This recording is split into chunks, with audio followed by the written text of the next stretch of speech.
ซึ่งพี่น้องเนี่ยเลือกมากกับมือถึง12 เทีย12 สมัยคนที่ยืนอยู่นี่แหละครับพี่น้องคืออดีตรัฐมนตรีว่าการกระทรวงยุติธรรม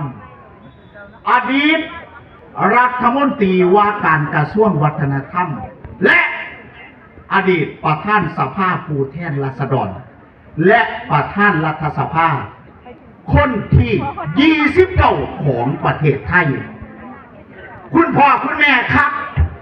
ลั่นคนบ่ฮู้ได้ครับว่าแต่ละปีนะครับสื่อมวลชนที่เป็นโทรทัศน์หนังสือพิมพ์วิทยุข้าเจ้าพากันครับประชุมเพื่อหาบุคคลที่มีบทบาทต่อการเปลี่ยนแปลงทางการเมือง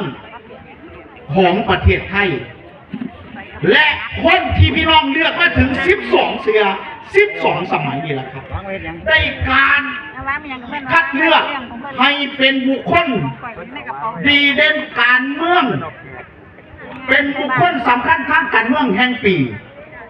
2540 ซึ่งปีต่อมาก็คือท่านทักษิณชินวัตรนั่นเองมันเป็นความภาคภูมิใจของพี่น้องชาวอำเภอชุมแพของพี่น้องชาวจังหวัดขอนแก่นขอเสียงปรบมือต้อนรับท่านขุนขอนสมศักดิ์เกียรติสุรสเลยครับ